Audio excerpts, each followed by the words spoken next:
ফিলিস্তিনের অবরুদ্ধ গাজায় যুদ্ধবিরতি ও হামাসের হাতে জিম্মি ব্যক্তিদের বিষয়ে ইসরায়েলের প্রধানমন্ত্রী বেনিয়ামিন নেতানিয়াহু ও প্রতিরক্ষামন্ত্রী ইয়োব গ্যালান্টের মধ্যে ব্যাপক বাকবিতণ্ডা হয়েছে। গত বৃহস্পতিবার 29 আগস্ট রাতে দেশটির নিরাপত্তা সংক্রান্ত মন্ত্রিসভার বৈঠকে এই ঘটনা ঘটে। বিভিন্ন ইসরায়েলি গণমাধ্যমে বলা হয়েছে, কোন চুক্তির অংশ হিসেবে ফিলাডেলফি করিডর থেকে ইসরায়েলি সেনারা সরে যাবেন কিনা এমন প্রশ্নে তর্কে জড়া নেতানিয়াহু ও গ্যালান্তে। বর্তমানে ফিলাডেলফি করিডর ইসরায়েলি প্রতিরক্ষা বাহিনীর নিয়ন্ত্রণে রয়েছে।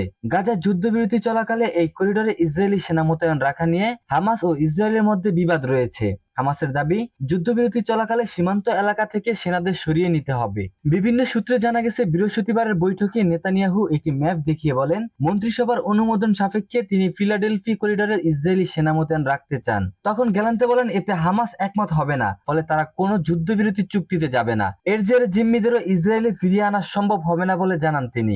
বিষয়টি নিয়ে নেতানিয়াহু ও গ্যালান্তের মধ্যে বেশ কিছু সময় উত্তপ্ত বাক্য বিনিময় চলে। এক পর্যায়ে গ্যালান্তে বলেন, প্রধানমন্ত্রী যেহেতু সব সিদ্ধান্ত নিচ্ছেন, তিনি সব জিম্মিদের হত্যার বিষয়ে সিদ্ধান্ত নিতে পারেন। 30টি মানুষের জীবন ঝুঁকির মধ্যে রয়েছে। পরে নেতানিয়াহুর উপস্থাপন করা ম্যাপের অনুমোদনের জন্য ভোটাভুটির আয়োজন করা হয়। নেতানিয়াহুর পক্ষে ভোট পড়ে 8টি, বিপক্ষে ভোট দেন শুধু গ্যালান্তে। আর ভোটদানে বিরত ছিলেন ডানপন্থী জাতীয় নিরাপত্তা মন্ত্রী ইতামার বেন গাভির।